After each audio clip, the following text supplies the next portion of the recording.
자, 2교시를 또 상성 얘기를 하면서 시작을 해보도록 하죠. 조금 더 이제 복잡하고 심화적인 상황들을 우리가 경험을 좀 해보도록 할 건데,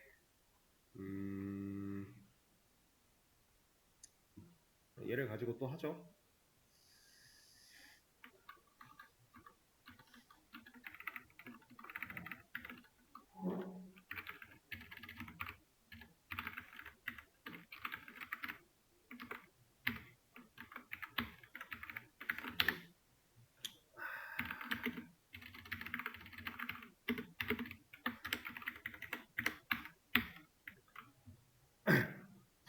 음,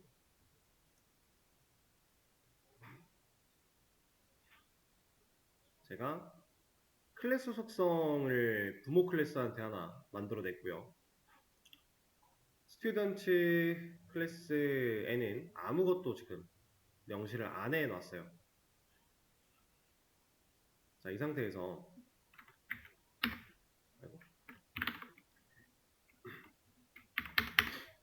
이 상태에서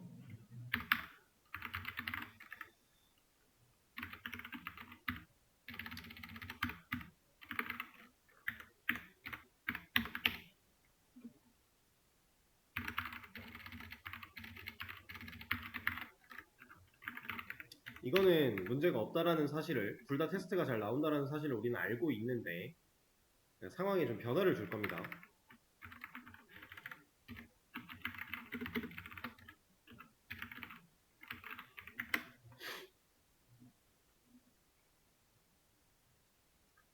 자, 스튜던트 클래스의 인스턴스인 s를 사용해서 테스트라고 하는 변수를 우리가 하나 공간으로 활용을 하겠다라고 했고요. 테스트라고 하는 값으로 바꿨어요. 그럼 얘 출력 결과는 뭐 나와요?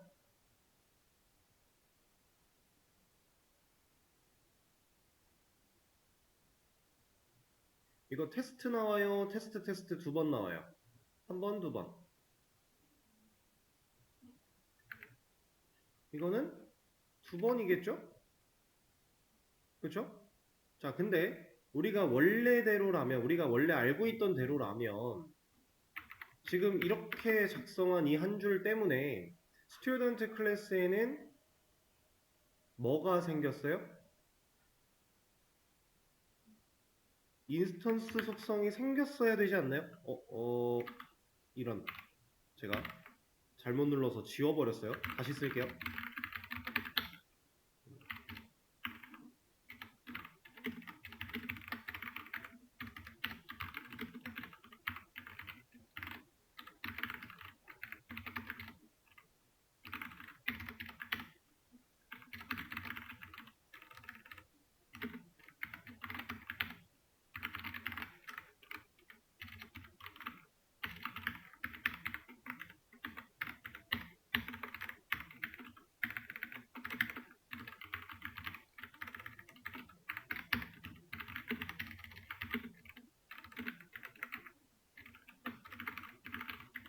이렇게 다시 작성을 했을 때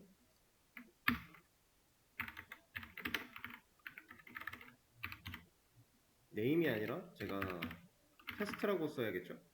왜 네임이라고 그랬지? 이렇게 했을 때 이제 테스트 두 번 나오는 거 우리가 봤는데, 이 개념이 원래대로라면은 우리가 인스턴스 속성을 하나 만들어내는 느낌으로 이해를 해야 된단 말이에요.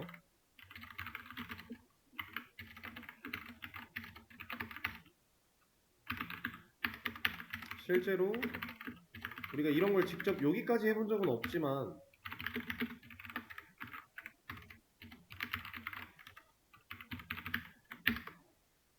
이건 가능한 거니까요. 이렇게 만들어지는 건 인스턴스 속성이었습니다. 그죠? 이렇게 만들어지는 게 인스턴스 속성일 수밖에 없는 이유는 인스턴스를 가지고 만들었으니까 이거예요. 자, 그러면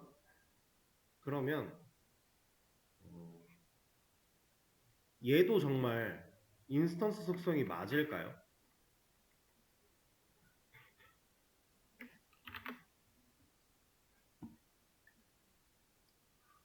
얘가 S라고 하는 그 스튜던트 클래스의 인스턴스인이 S한테만 존재하는 인스턴스 속성이 맞는지 아닌지를 우리가 생각을 해볼 필요는 있을 것 같아요.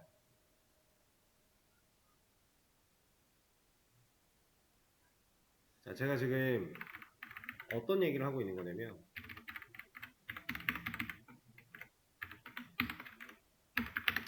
지금 P와 S는 둘 다 인스턴스입니다. 클래스 속성은 자식 입장에서 그대로 물려받는다라고 했고요.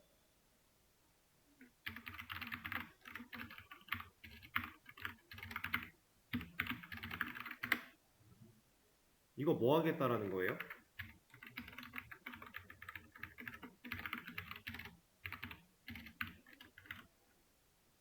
펄슨점 테스트는 클래스 속성 테스트라는 녀석의 값을 출력하겠다라는 뜻이고 스튜던트점 테스트는 스튜던트가 가지고 있는 클래스 속성 테스트를 출력하겠다라고 하는 건데 어떨까요?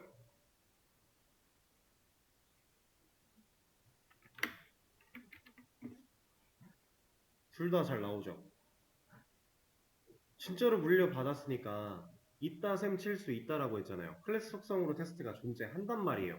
근데 여기서 우리가 이 과정을 거치면 얘는 클래스 속성 테스트를 진짜로 바꾸지 않고 인스턴스 속성을 만드는 게 맞을까? 라는 얘기예요.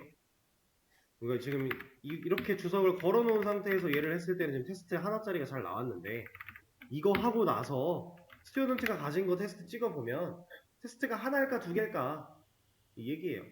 이렇게 해서 출력할 수 있는 건 클래스 속성이잖아요. 인스턴스 속성은 이걸로 출력 못하죠. 그냥 못합니다. 과연 하나일까 두 개일까?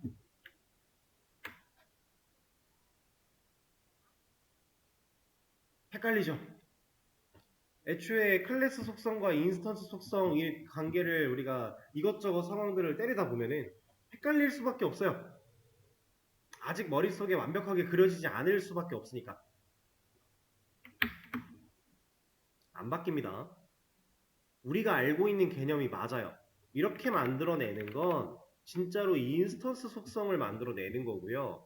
우리가 이렇게 호출한 건 클래스 속성 테스트이기 때문에 이 둘은 엄밀히 다르다. 명백히 다르다라고 하는 거예요. 이거는 혼란을 느끼시지 않게끔 하나 먼저 얘기를 한 거고 앞으로 뭐 속성을 사용할 때 클래스 속성을 물려받은 것과 인스턴스 속성을 물려받은 것에 대해서 고민을 하실 때 잘 생각할 필요가 있다라는 겁니다.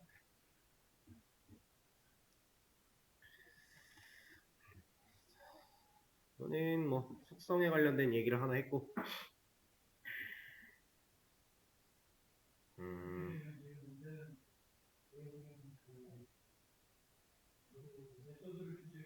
네.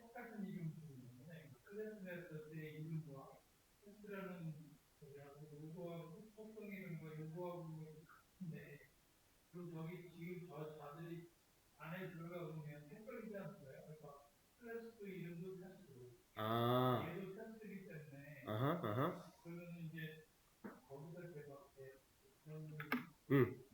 네, 어떤 말씀인지 이해가 됐고요. 이제 그거에 대해서 말씀을 드려볼게요. 어제 했던 얘기랑 사실 이어지는 얘기인데, 클래스, 인스턴스, 둘의 영역이 달라요. 클래스 영역에는 클래스 속성과 메서드들이 존재해요. 이렇게. 이걸 가지고 인스턴스를 만들어내면 메서드는 가져오지만 클래스 속성을 가져오진 못합니다. 얘는 여기 있는 거라 그랬잖아요. 그죠? 근데 인스턴스 속성은 만들어내면 여기서 만들어져요. 이제 안 헷갈리겠죠?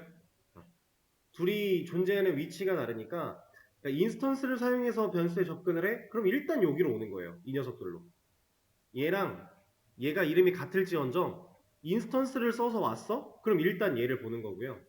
클래스를 써서 왔어? 그럼 애초에 얘를 봐야죠. 이래서 분명히 그러니까 우리가 머릿속으로 상상했을 때는 같은 이름의 변수가 어쨌든 같은 영역에 있는 것처럼 느껴지니까 헷갈릴 것처럼 생각이 들지만 사실 헷갈릴 필요는 없다. 왜냐면 애초에 이 둘은 영역이 다르니까. 그래서 실제로 이런 것도 가능해요. 우리가 말씀하신 것처럼 헷갈릴 수 있어서 잘 안 쓰기는 하는데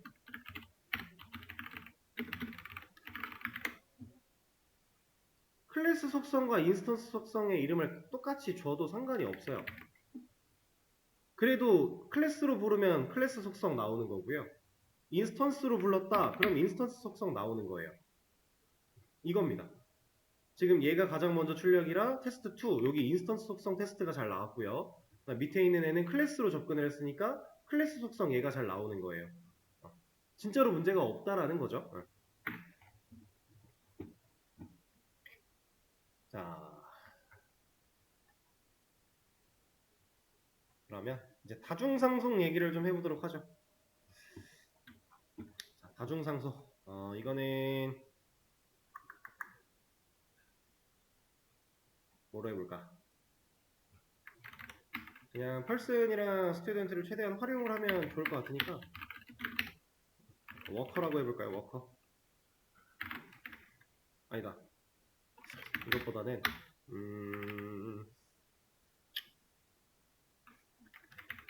관계를 파고들어야 되니까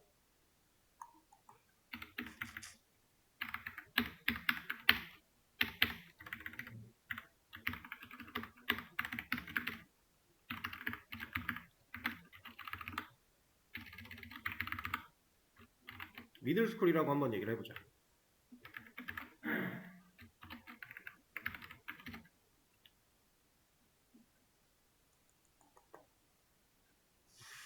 아니야. 이거는 다중상속보다는 이거 일단 이거부터 말씀을 드릴게요. 이건 다중상속은 아니긴 한데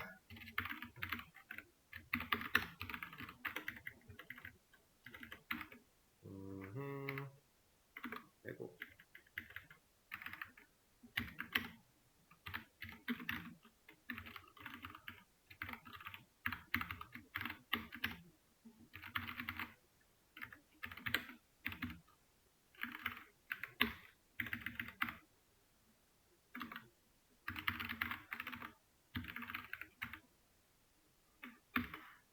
자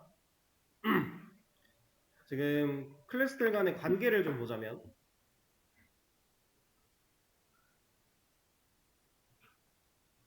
제가 중학생을 표현하고 싶었는데 이게 그 마땅한 단어가 떠오르지 않아서 그냥 중학교라고 적은 거예요.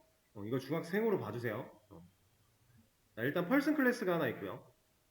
이 펄슨 클래스는 스튜던트라고 하는 클래스한테 물려줍니다.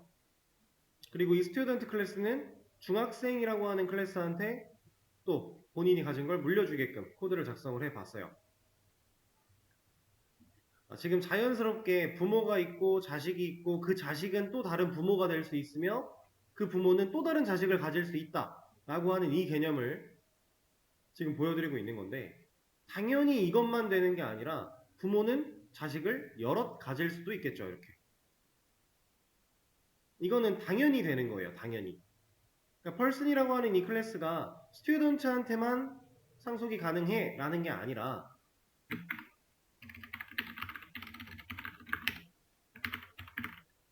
워커라고 하는 이 녀석도 펄슨을 상속받는 게 문제가 없다. 부모는 자식을 여럿 가질 수 있다를 의미하는 거고요. 그렇게 만들어진 그 자식은 또 부모 역할이 될 수도 있고 자식을 가질 수 있는 거예요. 그래서 클래스들이 관계를 가지고 뻗쳐 내려갈 때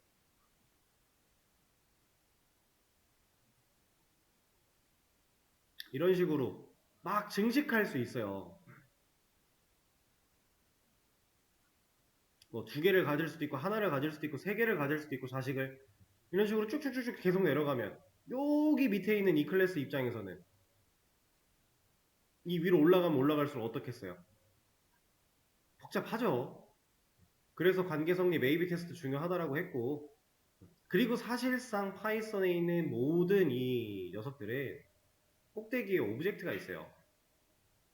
이거는 자바도 마찬가지고 파이썬도 마찬가지인데 모든 클래스의 꼭대기에는 오브젝트라는 녀석이 있습니다.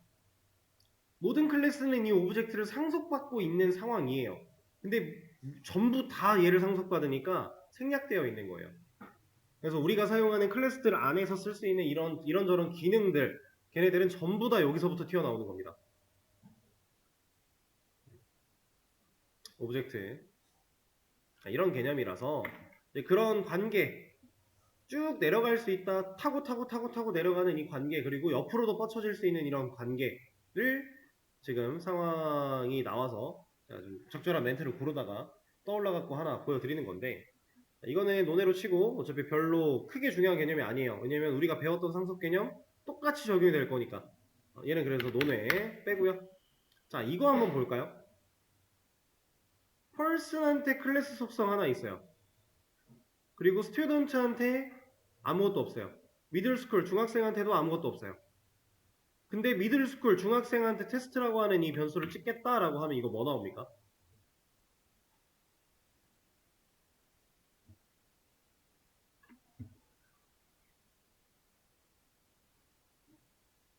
관계를 잘 생각을 해봐야 돼요. 이 코드의 실행 결과를 예상을 할 때 얘한테는, 이 미들스쿨의 인스턴스인 m한테는 테스트라고 하는 변수가 있을까?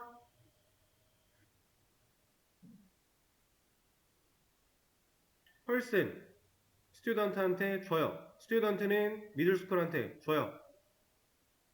여기에 테스트가 있었어요. 근데 우리는 여기서 테스트를 쓸 수 있는 걸 확인을 했어요. 그럼 여기서는 써야죠. 얘도 물려받았을 텐데 여기서 이따셈 친다며요. 그럼 얘도 이따셈 쳐야죠. 문제 없습니다. 왜 이렇게 많이 나왔어? 아, 이것 때문에?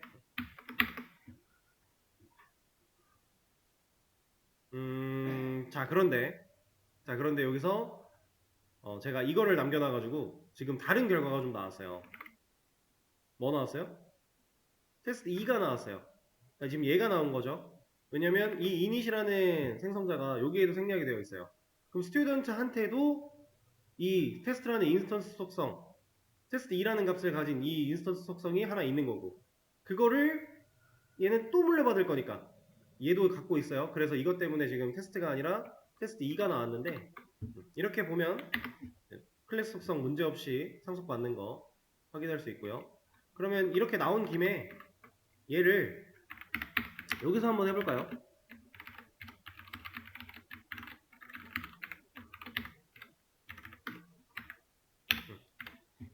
스튜던트는 부모가 가지고 있는 그냥 인스턴스 속성 테스트라는 녀석을 이렇게 생긴 녀석을 받아냈어요. 패스 아무것도 없으니까 이거 그대로 받아옵니다. 인스턴스 속성을. 근데 그거를 미들스쿨한테 물려줬는데 얘는 정의를 해버렸네요. 그러면 미들스쿨한테 테스트라는 변수 있습니까? 없다가 맞겠죠? 없어요. 여러분들이 배웠던 그 개념이 타고 내려가도 결국에는 똑같이 적용이 되는 거예요. 아시겠죠? 자, 그러면 또 이번엔 이렇게 한번 해볼게요.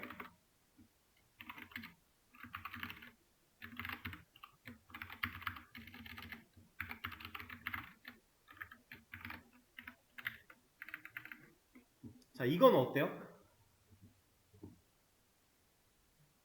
스튜던트는 네임 테스트라고 하는 이 변수가 있나요? 얘한테? 얘는 있죠.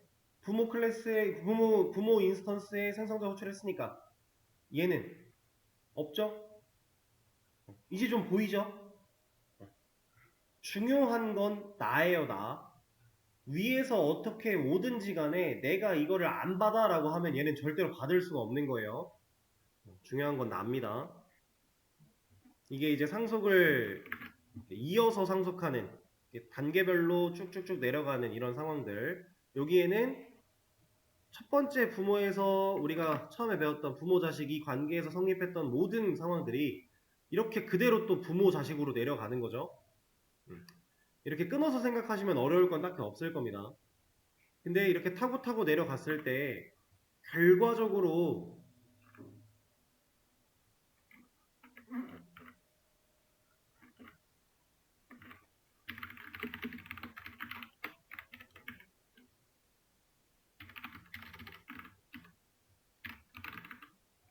결과적으로 중학생이라고 하는 클래스의 인스턴스 혹은 클래스가 사용할 수 있는 이 클래스 속성 테스트는 여기에서도 쓰고 여기에서도 쓸 수 있지만 실제 메모리에는 어디에만 있다?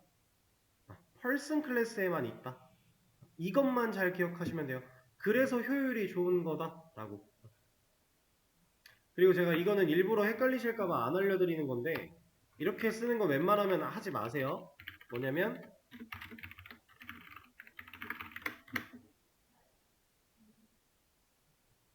이건 뭡니까? 부모가 가진 테스트라고 하는 클래스 속성을 스튜던트 자식 입장에서 똑같이 만들어낸 거죠.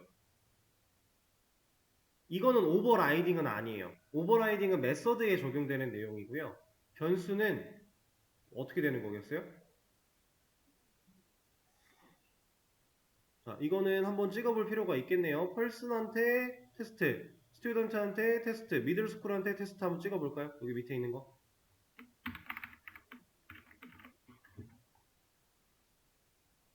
순서대로 펄슨 테스트는 뭐 나올까요? 당연히 이거 나오겠죠. 스튜던트 테스트는 이거 나옵니까? 얘가 나와야 돼요? 얘가 나와야 돼요? 이론상 얘가 나오는 게 맞지 않을까요? 그러면 미들스쿨은 결국 스튜던트를 상속받았으니까 얘를 상속받는 개념으로 봐야 되겠죠?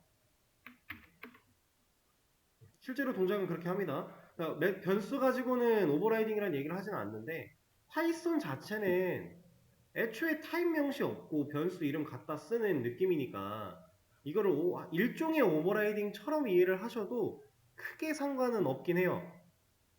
근데 이런 건 조금 좋은 방식은 아닙니다.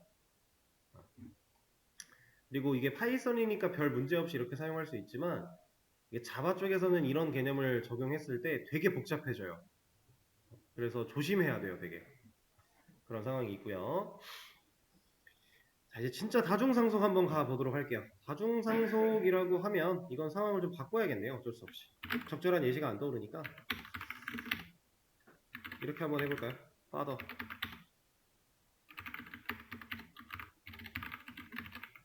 mother. mother가 이게 아니죠? 이거죠?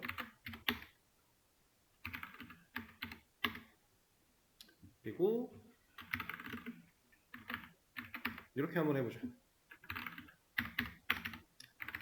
자, 나라고 하는 미는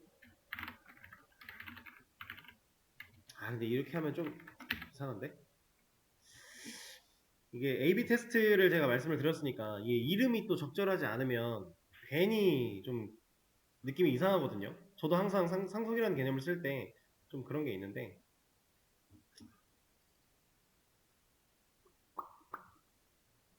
이거는 그냥 이름을 크게 신경 쓰지 않고 child라고 놓고 가보겠습니다. mother.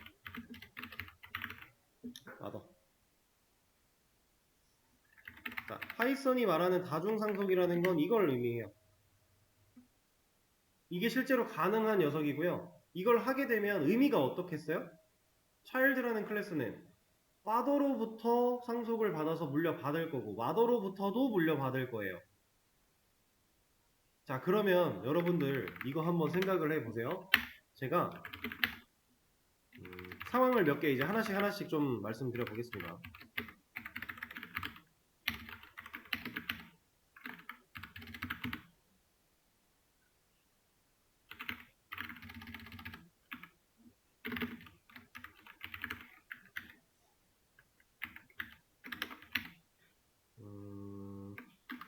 일단 요거부터 보죠.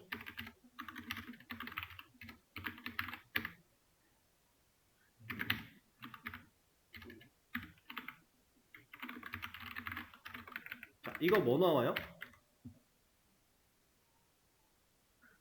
이거 father 나옵니까?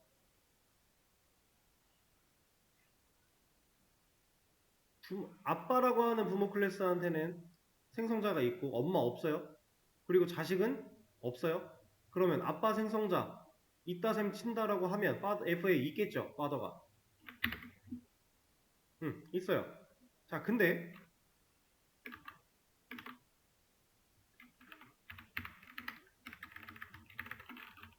자, 이러면 이제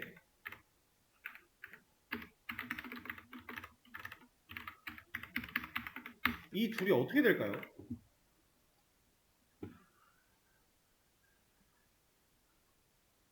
자, father에도 생성자가 있고 mother에도 생성자가 있는데 얘는 FA고요, 얘는 MO예요. 근데 이걸 둘 다 물려받을 거 아닙니까, 이렇게. 차일드는 지금 아무것도 가진 게 없으니까. 그럼 둘 다 물려받으면 FA가 인스턴스 속성으로 존재할까요? MO가 존재할까요? 이 둘은 완벽하게 동일한 메서드 이름이고요. 둘 다 상속이 되어 들어왔다라고 하면 얘는 같은 이름의 메서드가 존재하는 거니까 이따 셈 쳐야 되니까 조금 애매하죠. 누가 돼야 되는가? 얘가 될까? 얘가 될까? 둘 중 하나가 될지 둘 다 안 될지. 결과를 눈으로 볼까요? 자, FA 파더가 나옵니다. 오! 아빠 거 생성자는 됐네. 오! 엄마 거 생성자는 안 됐네요. 자, 이거는 파이썬이 다중상속을 허용하는 그 상황에서 우리가 그 허용되는 설계된 그 개념을 이해하지 못한 상태로 볼 수 있는 가장 좋은 예시예요. 다른 언어들이 다중상속을 막는 이유는 이런 것 때문입니다. 여러 개를 상속받았을 때 똑같은 게 들어오면 파이썬 입장에서, 아니 언어 입장에서 나 그럼 얘랑 얘 중에 뭐 해야 돼?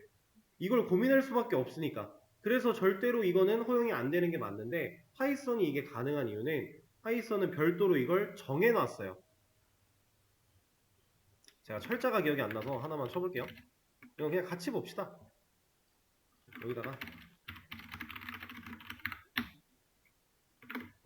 메서드 리솔루션 오더라고 해서 MRO라고 하는 이 개념을 파이썬은 정립해 놨어요. 이 개념을.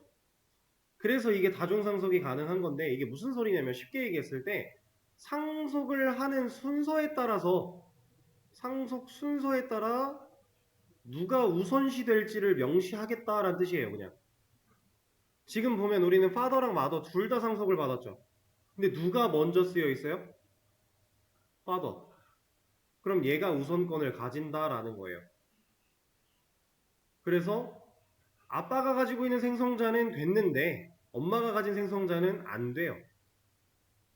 만약에 아빠 엄마 중에 한쪽에만 존재했다면 고민할 필요가 없어요. 하나만 물려받으면 되니까. 근데 둘 다 똑같은 걸 가지고 있고 그 둘 중에 하나를 내가 선택해야 되는 상황이라면 난 앞에 쓰여 있는 사람 거 하겠어. 이 말이에요.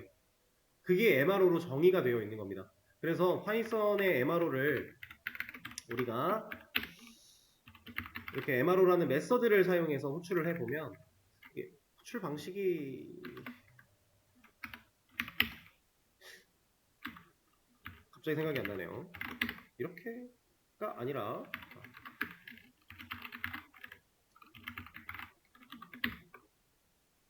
얘도 아니네요.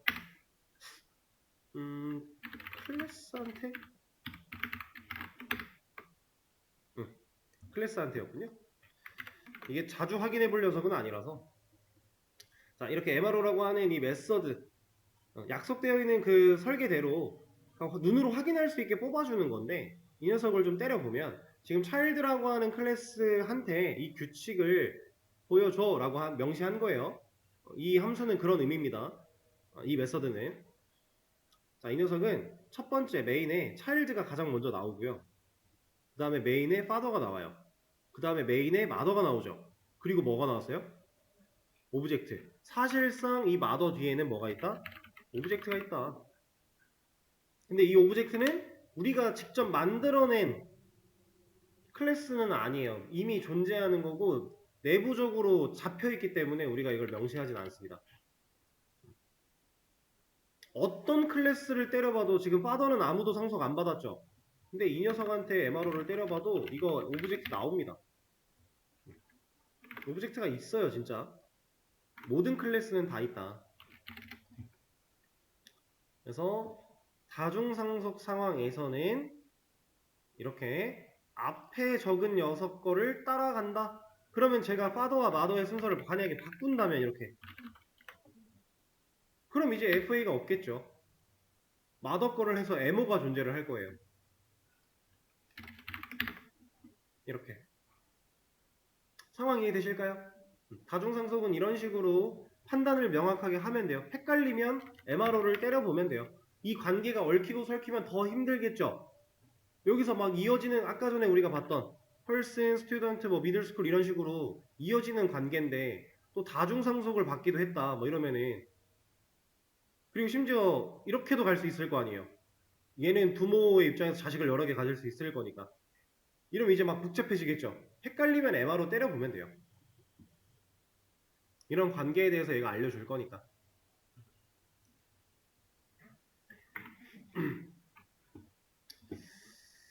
자, 그러면 요것도 한번 예상을, 뭐 당연한 얘기긴 할 텐데,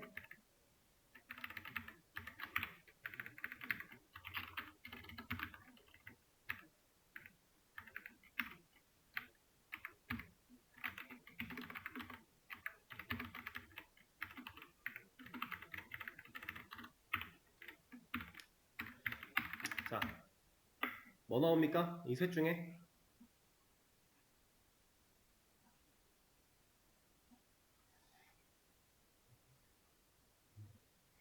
셋 중에 뭐 나와요?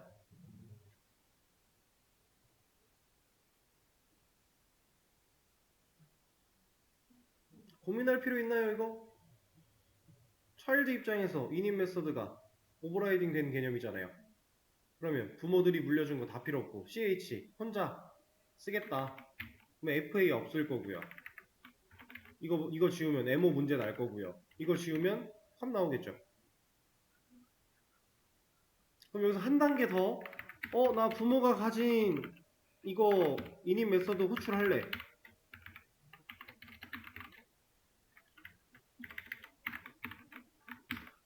자, 이 셋 중에 뭐가 가능합니까?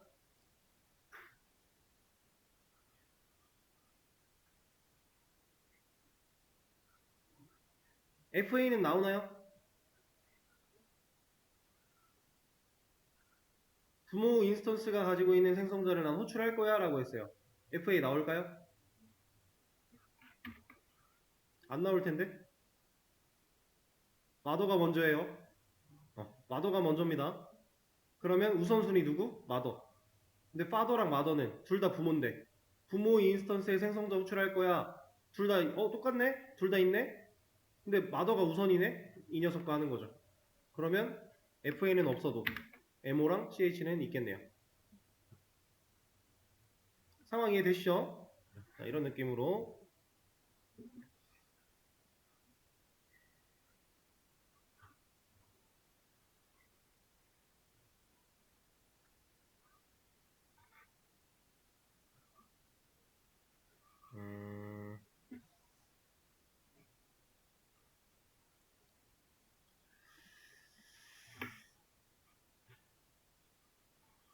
그리고 우리가 이 수퍼를 쓸 때 지금 저는 수퍼하고 괄호를 열고 닫는 걸로만 사용을 하고 있잖아요. 근데 사실 이 파이썬에서의 수퍼는 파이썬 버전에 따라서 사용하는 방식이 좀 바뀌었어요. 지금 현재 여러분들이 쓰고 있는 파이썬은 3점대입니다. 3점대 중에서도 후반대예요. 3.67, 7 이상 이쯤 될 거예요. 근데 예전 파이썬 2점대 버전에서는 이 수퍼라고 하는 녀석을 쓰는 방식이 좀 달랐어요. 수퍼에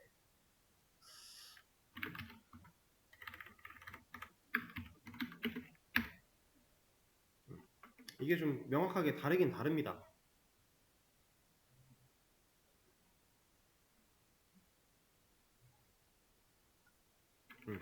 옛날에는 이렇게 썼어야 돼요. 자식 입장에서 부모의 생성자 같은 거를 호출한다라고 했을 때 그러니까 본인이 가지고 있는 셀프까지도 담아서 넘겨줬어야 돼요. 이런 식으로 좀 되게 복잡한 형태로 우리가 이 부모 인스턴스를 사용을 했어야 되는데 이게 파이썬 3점대로 넘어오면서 문법이 좀 개정됐어요. 바뀌었어요. 그래서 이런 거 다 필요 없고 그냥 써라고 바뀌었거든요. 근데 이건 상황에 따라 이런 식으로 쓰였을 수도 있으니까 여러분들이 코드를 읽다가 이런 코드가 보인다면 이거는 좀 파이썬 2점대 버전이랑 좀 호환이 필요한 코드겠구나 라고 이해하시면 돼요. 그리고 이렇게 써져 있어도 결국 하는 일은 부모 인스턴스를 사용하겠다는 뜻이에요. 그러니까 부모가 가진 뭔가를 쓰겠다는 뜻이니까 그것만 잘 인지를 하시면 됩니다. 두 개 다 쓸 수 있다가 어떤 말씀일까요? 음흠.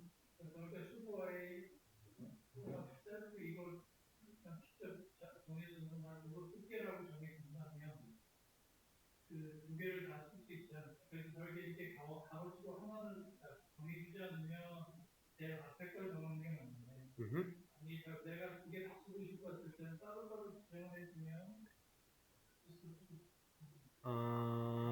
그러니까 지금 이런 말씀일 것 같은데, 만약에 여기다가 이제 지금 현재 내가 사용하는 이 수퍼는 파더 수퍼야. 그리고 뭐 밑에서 수퍼를 한 줄 더 쓴 다음에 여기가 아니라 여기에는 마더 수퍼야, 이런 식으로, 이런 느낌일까요? 이거는 아닌 게, 이제 문법이 보세요. 여기에 들어가는 인자가 B 클래스 입장에서 B가 들어가요.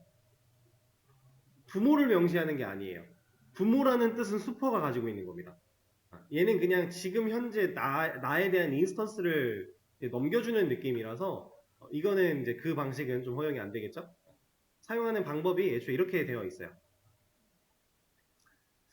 그래서 이런 차이가 좀 있다라고 하는 것 또 하나 말씀을 좀 드렸고요.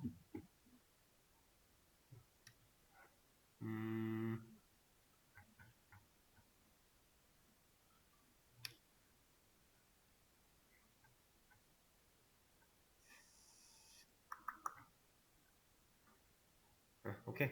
좀 복잡한 구조의 상속 모양을 하나 보여드린 다음에 이거에 대해서 뭐 예상해보세요라는 질문을 좀 드려볼까 고민을 했는데, 아니요, 그럴 필요는 없을 것 같아요.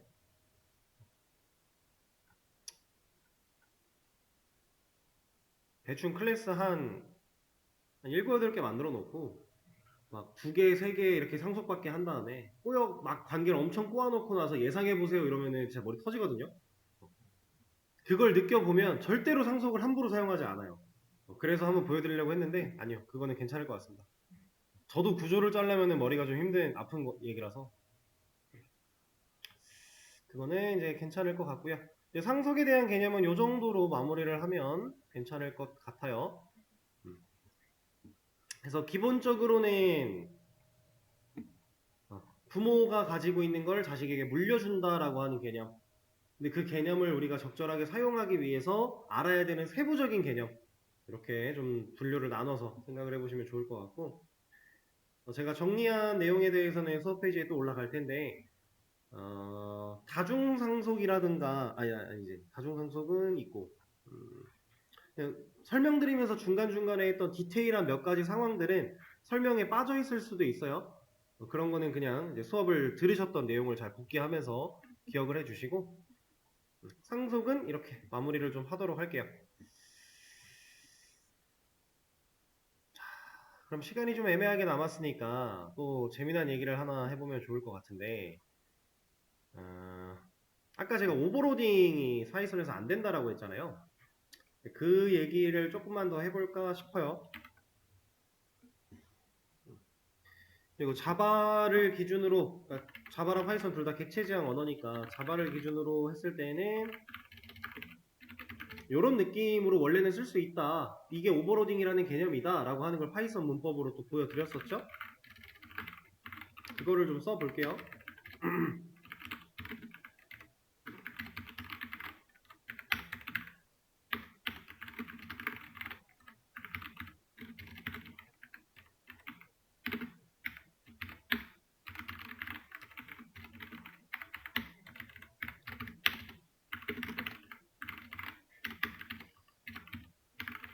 자, 아까 이런 상황이었어요.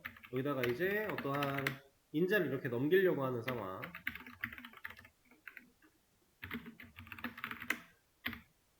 자, 이걸 했을 때 이제 제대로 처리가 안 됐던, 오버로딩의 개념이 진짜로 적용이 안 돼서 얘만 가능했던 이런 상황으로 우리가 봤는데, 자, 오버로딩을 사용하는 이유는 여러 가지가 있지만 가장 대표적인 이유로는 딱 지금 보고 계시는 이 상황이거든요. 얘가 해야 되는 일은 받아온 매개 변수를 출력하겠다예요. 얘도 똑같아요. 받아온 매개 변수들을 출력하겠다예요. 그죠? 근데 내가 지금 인자를 하나를 줄지 두 개를 줄지 모르니까 하나가 들어오면 얘를 하면 좋을 것 같고 하나만 찍으면 좋을 것 같고 두 개가 들어오면 두 개를 찍었으면 좋겠고 이런 상황 때문에 매개 변수 개수가 달라지는 이런 상황이 되는 건데 근데 이거를 메서드를 진짜 하나하나 이름을 바꿔가면서 다 따로따로 만들기에는 내가 지금 매개 변수가 더 많이 필요할 수도 있고 좀 애매해질 수도 있고 이러니까 그리고 너무너무 힘드니까 이런 것들을 오버로딩이라는 개념을 통해 매개 변수 개수가 일치하는 두 개면 두 개, 하나면 하나 이 녀석을 알아서 실행할 수 있게끔 해주는 기능이 오버로딩이었다. 그러니까 이제 정의예요. 근데 파이썬은 이게 안 된다 그랬습니다.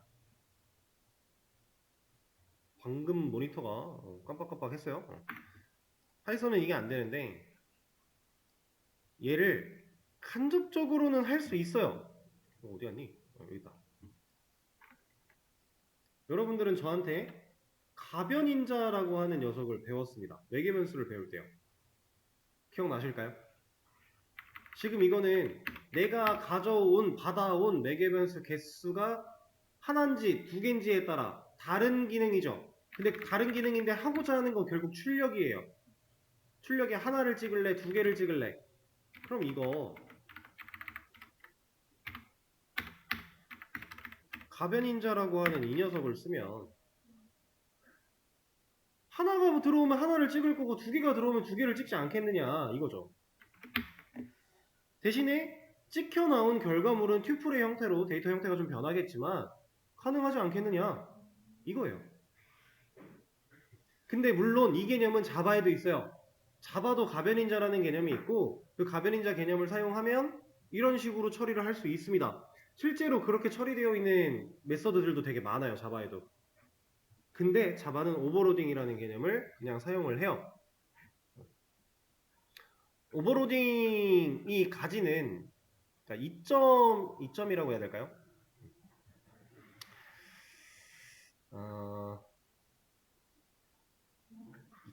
2점? 조금 말이 애매할 수 있는데 어쨌든 오버로딩이라고 하는 녀석을 통해 다형성의 그 특징을 지켜가며 코드의 효율을 증가시키는 목적 중에 단순히 매개 변수 개수가 다른 거라면 이렇게 그냥 처리할 수 있지 않느냐라는 겁니다. 자, 그리고 제가 가변인자 설명드릴 때 이것도 말씀드렸었나요 혹시? 별 2개 찍는 거? 요거 얘기 안 드렸던 것 같기도 해요. 저도 기억이 잘 안 나는데 요것도 하나 말씀을 드려보자면 이거는 이해하기 쉽게 그냥 하나 가지고만 할게요. 먼저 자, 이 녀석은 이런 걸 할 수 있게 돼요. 잠깐만요. 잠깐만 이게 쓰는 방식이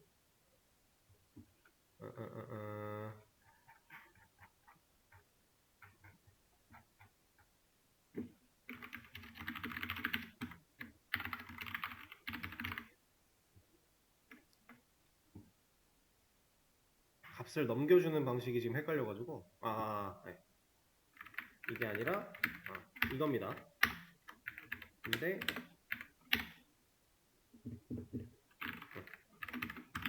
이렇게 그리고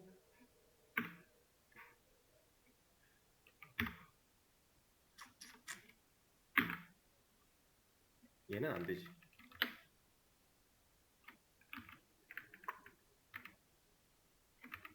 여기는 이렇게 들어가야 돼요. 자, 저도 이걸 자주 사용하는 방식이 아니다 보니까 좀 헷갈린데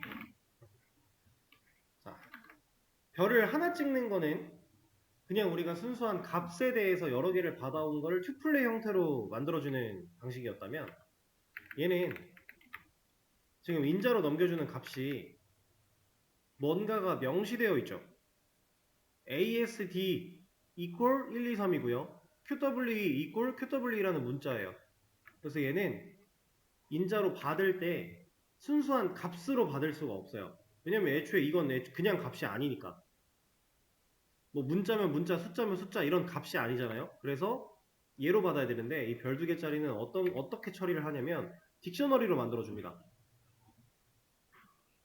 이 딕셔너리로 만들 때 앞에 있는 이 녀석 얘는 딕셔너리의 키로 가는 거고요.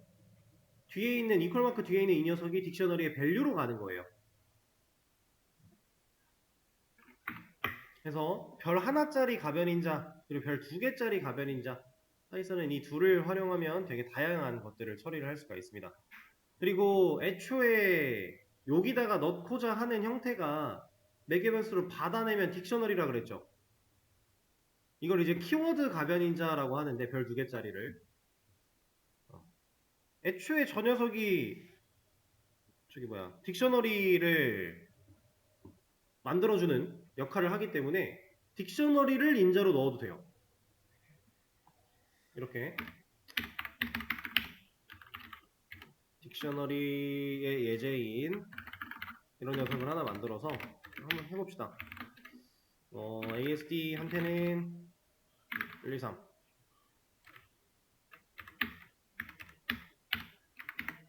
그리고 1한테는 10 그 다음에 QWE한테는 뭐 리스트 같은 걸 넣어볼까요? 이런 식으로. 그리고 여기 키워드 가변인자를 받아낼 이 자리에다가 얘를 넘겨주면 돼요. 그러면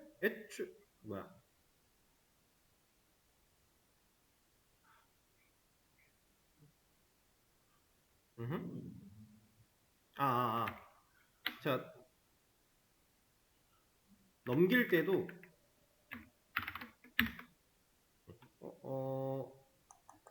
키워드는 must be string이어야 된다. 이렇게 넘길 때는 얘가 키에 사용되는 이 녀석은 무조건 문자열이어야 되나 봅니다. 그냥 딕셔너리라면 다 된다고 생각을 했는데 이렇게. 하긴 그래야 맞긴 해요. 왜냐면 이 반대 상황을 봤을 때 숫자로는 그 키를 만들어줄 수 없는 상황이었어가지고 딕셔너리를 만들어서 얘를 인자로 이렇게 세팅할 수 있어요. 세팅할 때도 이렇게 별 2개 달아서 넘겨주면 별 2개 달린 이 녀석으로 제대로 빨려 들어오고 근데 사실 큰 의미는 없죠. 큰 의미는 없어요. 왜냐면 이거 안 써도요. 딕셔너리는 인자로 넘길 수 있고 매개 변수로 받을 수 있어요. 그러니까 가변의 의미가 별로 없는 거예요, 이거는. 그래서 이렇게는 잘 안 하지만 가능은 하다. 별 하나짜리도 똑같습니다. 우리가 넘긴 값들을 튜플로 만들어주죠. 애초에 튜플로 넘겨도 돼요. 그런 게 가능하다라는 거. 그래서 오버로딩. 그리고 이거 말고는 이렇게 언패킹 하는 오버로딩 상황에서 지금 가변인자까지 왔는데 오버로딩 그 약간 편법 가변인자 쓰는 거 그거 말고 진짜로 제대로 된 오버로딩의 개념을 쓸 수 있는 방식은 아예 만들어져 있는 모듈을 가져다가 써야 돼요. 라이브러리를. 그냥 순수한 파이썬 가지고는 안 돼요. 어떠한 녀석을 이제 불러와서 걔가 가지고 있는 기능들을 활용을 해야 진짜 오버로딩의 기능을 사용할 수 있게 되는 거예요. 이 패킹, 언패킹을 사용하는 방식은 약간 이제 간접적으로 오버로딩인 척 하는 거죠, 그냥. 그렇게 생각을 하시면 되겠습니다. 자, 그럼 상속까지 마무리하면서 우리가 배워야 되는 기본적인 개념 같은 것들은 꽤나 많이 배웠고 거의 다 배웠다라고 해도 과언이 아닌데 아직 파이썬 언어가 가진 문법이나 개념들은 10분의 9 정도가 남아 있습니다. 여러분들은 지금 10분의 1 정도 배우신 거예요. 여러분들이 배운 10분의 1 가지고 프로그램 짜는 거 당연히 힘들고 말이 안 돼요. 그러다 보니까 여기에 있는 영역을 간접적으로는 계속 공부를 해 나가셔야 됩니다. 완전 기본적인 내용을 다뤘고 이 기본적인 것들을 활용해서 좀 더 세부적이고 다양한 것들이 여기에 존재하니까 개념은 기본 문법은 더 공부를 할 필요가 있고요. 자, 그럼 다음 주에 데이터 분석 같은 거 이제 하나씩 해보도록 하고 그러면서 또 알려드리고자 하는 어떠한 좋은 개념들이 있다면 그런 것들도 같이 좀 알려드리도록 할게요. 그럼 오늘 수업은 여기서 마무리하도록 하겠습니다. 고생하셨어요.